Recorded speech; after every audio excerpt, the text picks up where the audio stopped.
ओम नमो भगवते रुद्राय। आज हम बात करेंगे वेद के बारे में।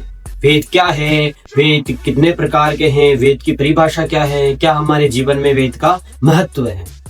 वेद का अर्थ ही ज्ञान है, श्रुति है।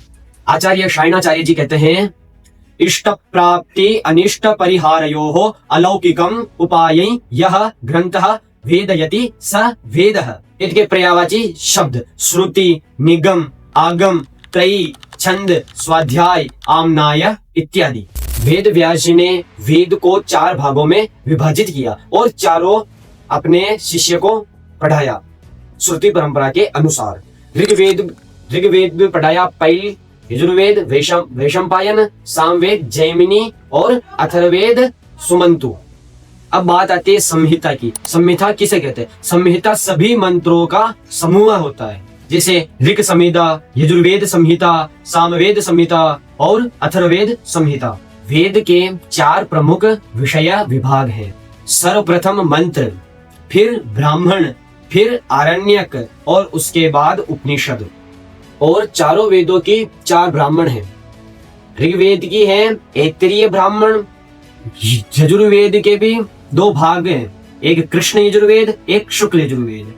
शुक्ल यजुर्वेद की शतपथ ब्राह्मण और कृष्ण यजुर्वेद की तैत्तिरीय ब्राह्मण। और अब बात आती है सामवेद की। सामवेद में कौथमीय शाखा, राणायनीय शाखा से संबंधित 8 ब्राह्मण हैं।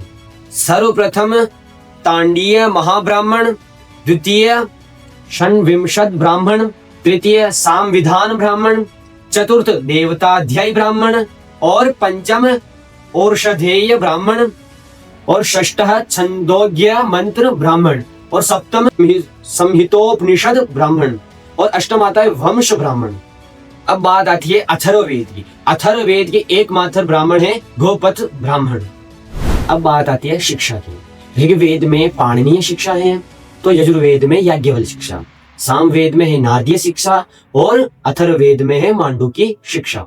अब वेद शाखा पर विचार करते हैं थोड़ा बहुत।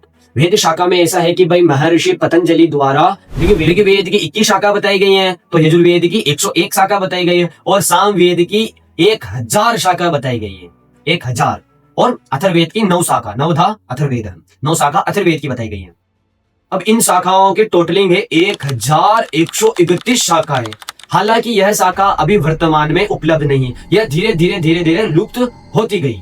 वर्तमान में प्रमुख ही उपलब्ध है।